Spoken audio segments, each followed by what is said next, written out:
predicting guilt or innocence. But when you brought the people back a week later and asked them to remember the stuff you heard last week, retry the case in your mind, then it made a huge difference. And the side that had the vivid evidence was more likely to get a verdict on their side. I wish I had the percentages with me, but I don't. Yeah, do I? I don't. There's a couple of other availability heuristics. The worst memory tends to be the most available. This is actually interesting. The experiment I saw, I think the best one, was done in London, where experimenters would go to people on train platforms and say, tell me about a time you were late for the train, and would record the story. And they would ask other people, tell me the worst time you were late for the train. Tell me that story. The stories were very similar. Right? People tended to remember the most extreme example of the thing they're trying to bring to mind. Right? You can imagine how this will affect security trade-offs and perceptions of risk, when the most extreme thing is the one you think about, whenever you think about the thing. There's a hindsight bias. We all see this. Right? You know, in sports, it's called Monday morning quarterbacking. It says once something has happened, you misremember how much you thought it would happen. Right? When something actually happens, it becomes much more available in your head. And people do. I mean, they run experiments where they ask people about who will win the game tomorrow. And then they'll ask them the next day, after the game is run, who did you think would win the game yesterday? And people misremember what they thought. Regularly. Right? It happens in politics, it happens in sports, it happens everywhere.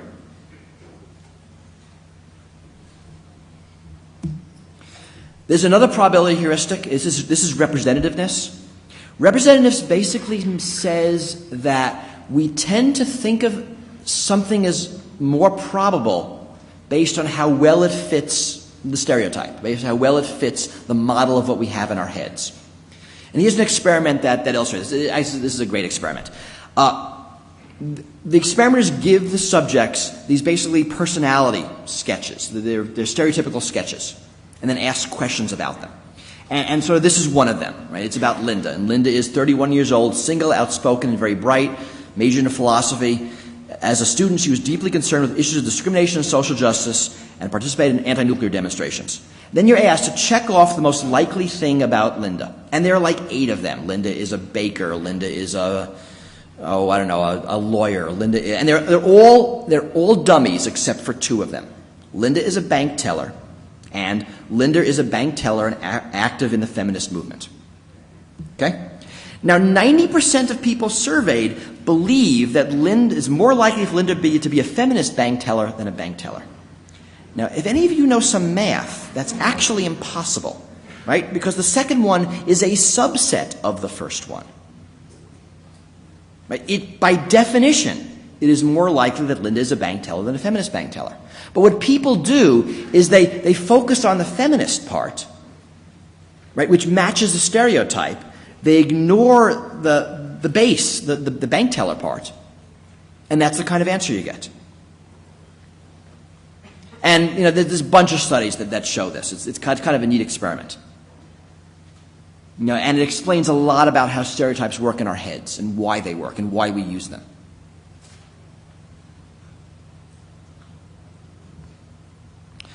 So let's talk about costs. So now we're moving out of risks, both severity and probability, into costs.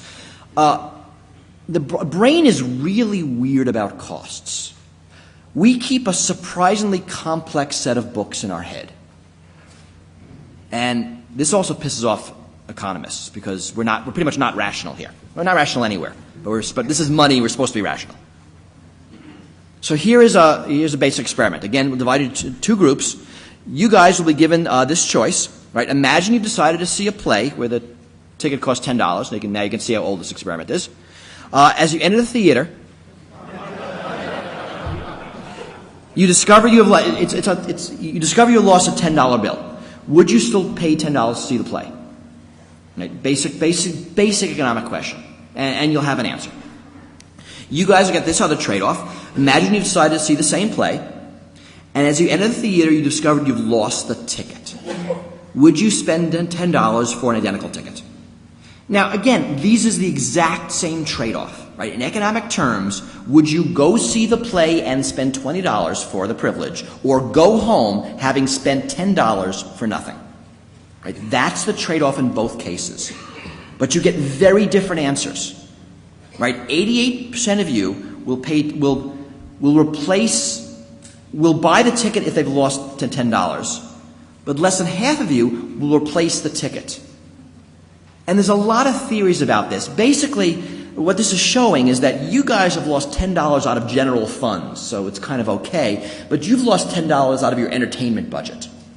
So it's harder to justify another $10 for entertainment. Well, these guys, it hasn't been allocated yet. So it's unallocated general funds. Lots and lots of experiments bear out these weird mental accounting things that we do. And they are weird. Right, here's another one. Again, the numbers also date this experiment. Imagine that you're about to purchase a jacket for $125 and a calculator for $15. Right, the calculator salesman informs you that you can buy the same calculator for $10 20 minutes away. Would you go to the other store? And the other half of you get a similar discussion. You're going to buy a jacket for $15 and a calculator for $125. Right? The calculator salesman informs you that you can get the same calculator for $120 20 minutes away. Would you drive to the other store? Again, it's really the same question. Right? Would you drive 20 minutes to save $5? In both cases, that's the same question. Not a guy, a woman might.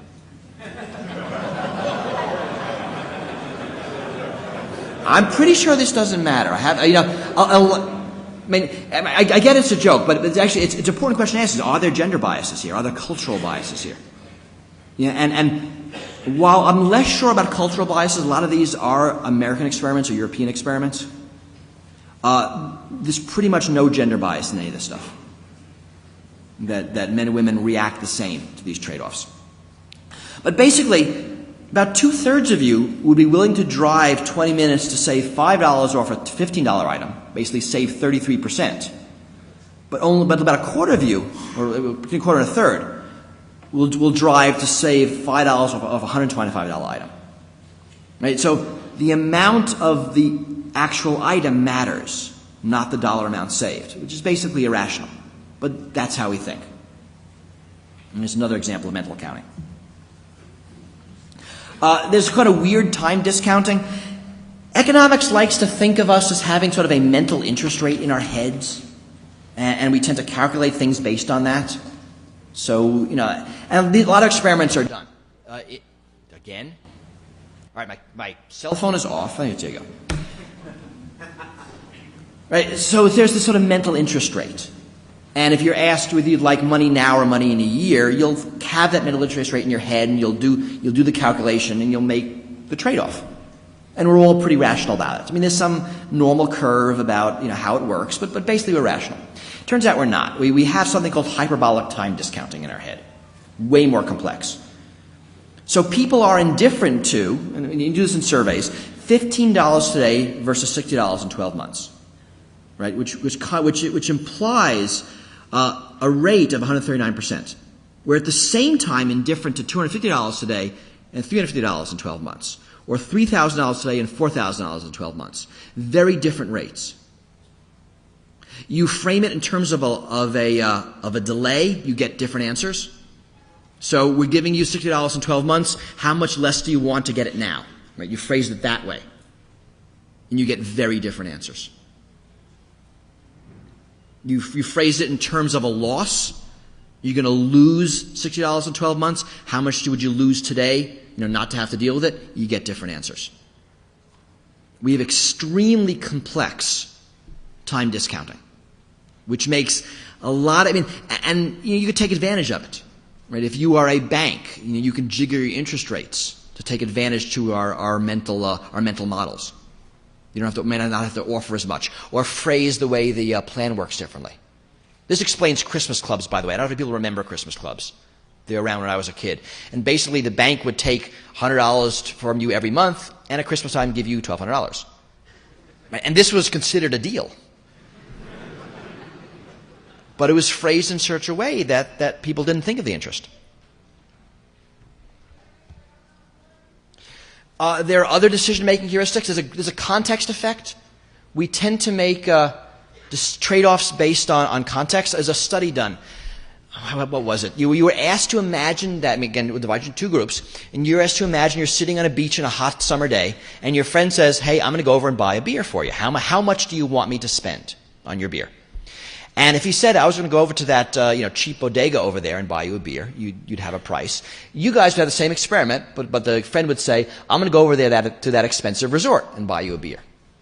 Now, in economic terms, the value of a beer on a hot summer day is a fixed number to you. But actually it's not, because these guys will be willing to spend much less on the beer than you guys will. So just the context of expensive resort versus cheap bodega changes your mental value of what that beer is. Right? There's choice bracketing. Anybody who's given decisions to their boss knows how to do this. If you want your boss to choose the one decision you want, you give them 3 choices and put yours in the middle. Right? That actually does work. It also shows up in how we look at choices that happen one at a time versus all at once. It's kind of a neat experiment done.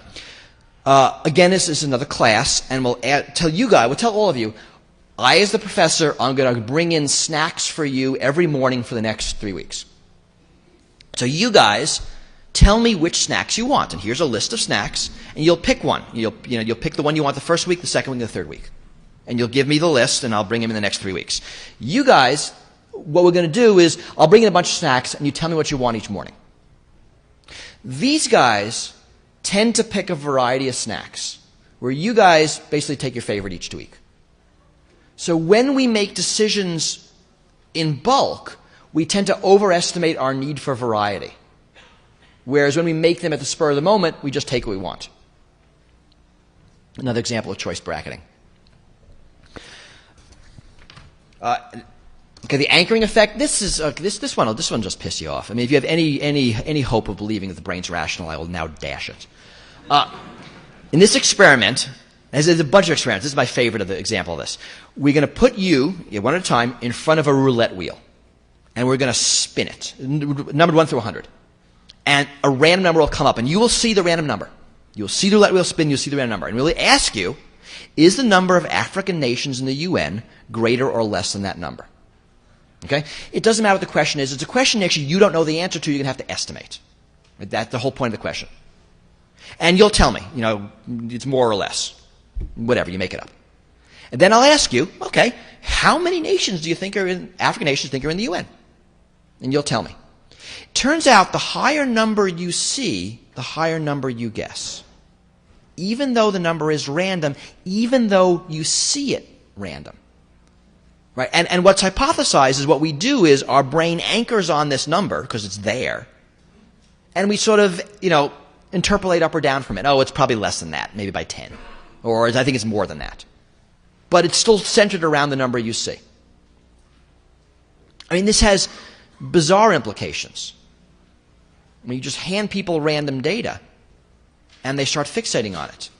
Even though they know it's random. Even though it might not be true. Even though they know it's not true. All right. One last example of the anchoring effect. So again, divided into 2 groups, and this will give you a survey question. Should divorce in this country be easier to obtain, more difficult to obtain, or stay the same? And then we'll ask you guys, and you'll tell me. And we'll ask you guys a very similar question. Should divorce in this country be easier